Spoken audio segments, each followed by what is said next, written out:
In this episode of the ReelBlend podcast, the hosts discuss Martin Scorsese's latest film, Killers of the Flower Moon, starring Robert De Niro, Leonardo DiCaprio, and Lily Gladstone. The film is an adaptation of a book that has received widespread acclaim, and the hosts share their thoughts on the movie in a spoiler-free review before diving into a spoiler-filled discussion.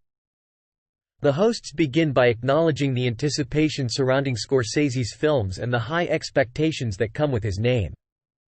They mention the strong collaboration between Scorsese and DiCaprio, citing films like The Aviator and The Wolf of Wall Street as examples of their successful partnership. They also discuss the underrated nature of The Aviator and its place in Scorsese's filmography. Moving on to Killers of the Flower Moon, the hosts praise the film's stillness and silence, noting that it allows for powerful and engaging moments between the characters. They highlight the performances of DiCaprio, De Niro, and Gladstone, emphasizing their brilliance and the emotional depth they bring to their roles. The hosts also commend the film's score and cinematography, particularly the recurring bass note that serves as the heartbeat of the Ogue Native American community. The hosts discuss the film's length, acknowledging that it feels like a 3.5-hour movie. While they recognize that it could have been a miniseries, they appreciate the pacing and the deliberate choices made by Scorsese. They also mention the criticisms surrounding the film's point of view and the need to read up on different perspectives, particularly from the Ogue community. The hosts delve into the technical aspects of the film, praising the production value and the cinematography that captures the beauty of Oklahoma. They mention specific shots, such as the silhouette of the fire and the slow-motion sequence of Native Americans dancing, that stood out to them. They also discuss the lack of flashy camera work and the simplicity of the film's style, which they believe reflects the stillness and silence of Gladstone's character. The hosts discuss the lack of a traditional Oscar moment for Gladstone's performance but emphasize the strength of her portrayal and the complexity of her character. They also mention the manipulation of DiCaprio's character by De Niro's character and the moral quandaries presented in the film. In terms of their overall impressions, the hosts have mixed reactions. While they appreciate the technical aspects and the performances, they feel that the film falls short of being a masterpiece. They compare it to Scorsese's other films and express a desire to see it again, with some feeling that it didn't fully utilize its runtime.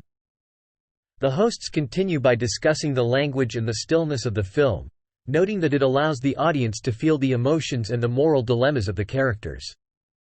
They mention specific moments where they wanted to intervene and help the characters, highlighting the film's ability to evoke strong emotional responses. The hosts then delve into the topic of exposition in the film. They note that Scorsese trusts the audience's intelligence and does not feel the need to over-explain things. They discuss a scene in which DiCaprio's character reads books about the Osage people, which provides exposition in a natural and engaging way. They appreciate Scorsese's ability to let the story unfold without excessive exposition.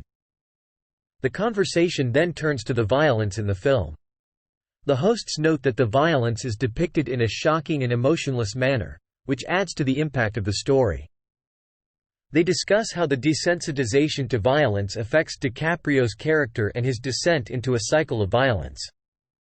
The hosts also discuss the ending of the film, which features a radio teleplay depicting the story. They appreciate how this ending highlights the reduction of the tragedy to entertainment and the omission of the murders in Molly's obituary. They find it to be a powerful way to convey the message of the film. The hosts mention the cinematography in the film, particularly a shot of children looking into a scene. They find it disorienting and effective in immersing the audience in the character's perspective. Towards the end of the podcast, one of the hosts, Jake, shares his experience of interviewing Martin Scorsese. He mentions that he asked a question that encompassed Scorsese's entire career and received a thoughtful response. He also shares that Scorsese mentioned being worried about the souls of two characters, Ernest from Killers of the Flower Moon, and the priest from Silence. Thanks for watching. If you enjoyed the video, please like and subscribe.